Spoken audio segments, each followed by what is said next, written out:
What's up, guys? This is Mike Parker at the Center for OCD and Anxiety in Pittsburgh, PA, and this is OCD Space, where we are keeping you updated on all things OCD. Now today I want to talk about one of OCD's trickiest tricks. Do not fall for this trick. We will talk about it in just 1 minute.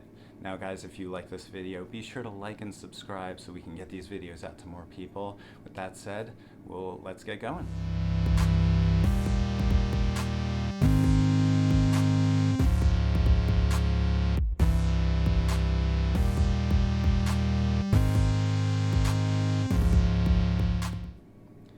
Hey guys, welcome back. I'm going to be talking today about what we might call an OCD trick. And this is something when you're struggling with OCD, you can basically fall for. You know, it's one of those tricks that OCD uses against you and then basically leads you to believe that a certain scenario might be happening, a certain scary story might be happening, and that, you know, then believing and getting absorbed into that story can lead you to drastically change your life, you know, ritualize, do very repetitive things, and even not even be able to function as well as you want to be functioning. So this could be the start of a series of videos I might be doing where we just break down some of these tricks.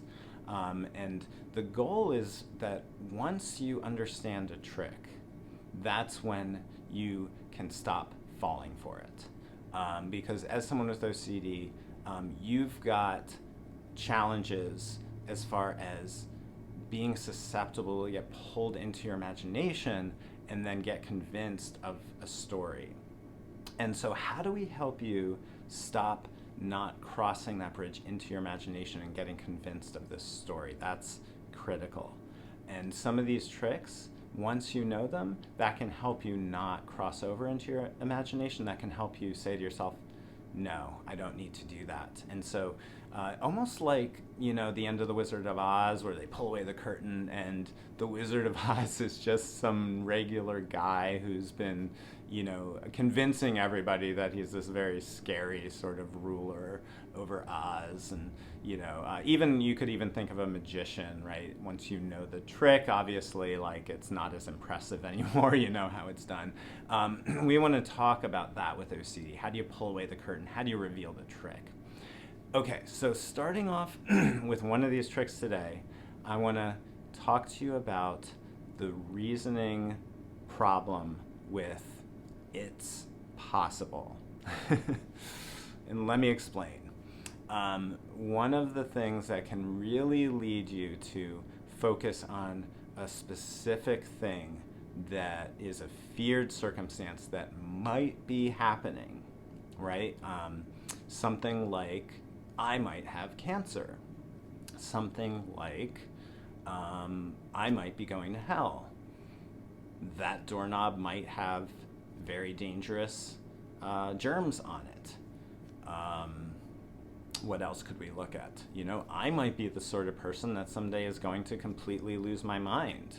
I'm the sort of person who is going to lose control some way. I'm someone who might harm someone someday. I'm someone who might harm myself someday. There's all kinds of different obsessions you can develop.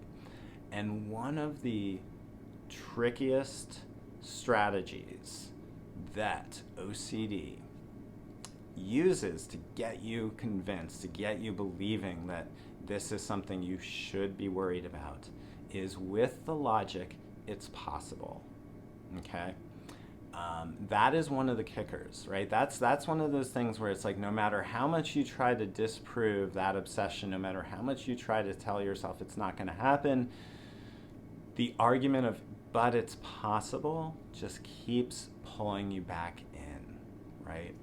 And it seems so convincing. It seems so logical, right? It is possible. And if it is possible, I should concern myself with it. But it is actually so deeply problematic to believe that because something's possible, you should worry about it. A couple things I want to point out about this. keep in mind that when you have OCD, you have a very specific obsession or a set of obsessions. And in all other areas of your life, you are not having that issue, right? So if you are having contamination OCD and you find yourself excessively washing your hands and using barriers to touch things, you're very much concerned with germs. If that's one presentation, that could be one reason why you're doing that. You could be worried about germs.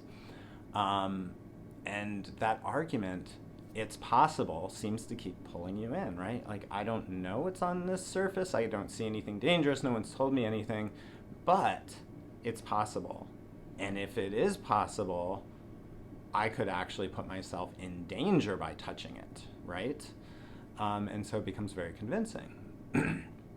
But the thing you got to notice is you are not worrying about all possibilities in your life. In this one area, suddenly this is so important that something possible needs to take up your full attention. But think about all the other areas of your life, right? If you are worried about, being the sort of person who might hurt other people someday, are you considering the possibility of all the different illnesses you might have right now? Probably not. That's not your obsession. But if it's possible is an important logical argument, why aren't you worrying about every possibility? That must mean that it's possible is not actually an important argument to you. It only is in this one area where you're worried, but you're not literally using that logic everywhere. You're not walking down the street and thinking about every possibility and thinking that's really important to do, to think about possibilities. It's just in this one area. And so that's one problem, is noticing what we would call the selectivity of the doubt. You're only using this "it's possible" argument in one area. And so that must mean you don't actually think thinking about possibilities is important to do. Okay. Now, the other thing I want to point out about "it's possible" and why this is such a dangerous logical argument to be making is because it means that you will continue to completely disregard all evidence, right? Because when you're thinking something's possible, and that's important, it does not matter how many facts are telling you you're safe. It does not matter how much information you have telling you not to be concerned about something. It's possible always works, right? I just went to the doctors and they just did a CAT scan and they just did an MRI and, they said that I don't have cancer, whatever it might be. Think about how "it's possible" is going to play a part in how you process that information. Well, it's possible the machine didn't work correctly. It's possible whoever was the technician running the machine didn't do something correctly. It's possible my doctor didn't read the results correctly. It's possible whoever looked at the images missed something, right? All those things are possible. And so once you're locked into commitment to the "it's possible" argument, you are committed to rejecting sensory information and factual information indefinitely.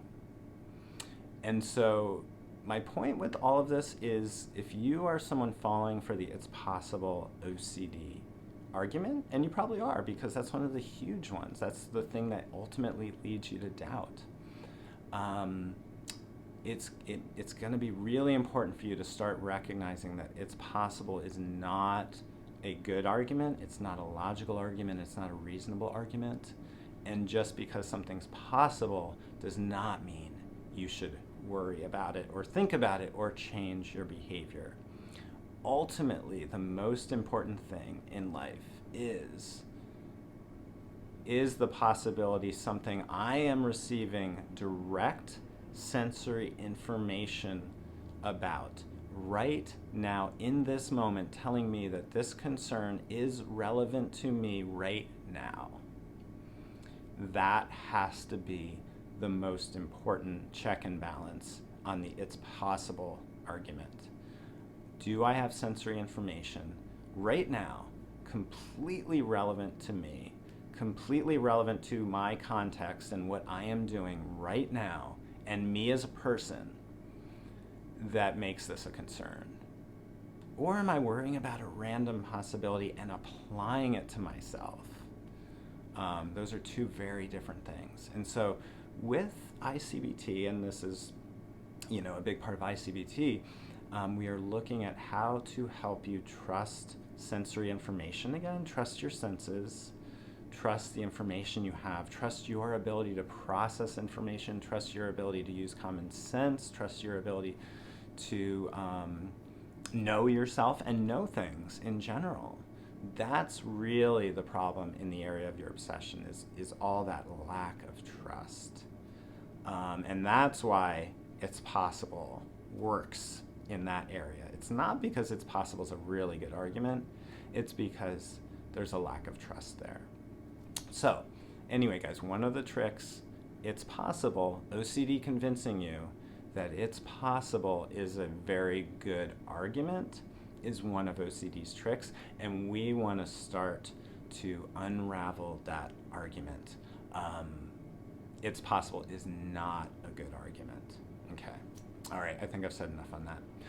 All right, guys, hope you are all having good days, good weeks, and if you're not, if it's a bad OCD day or a bad OCD week, that is okay too. You will get through that. But wishing you all the best, and until next time, trust yourselves. Take care.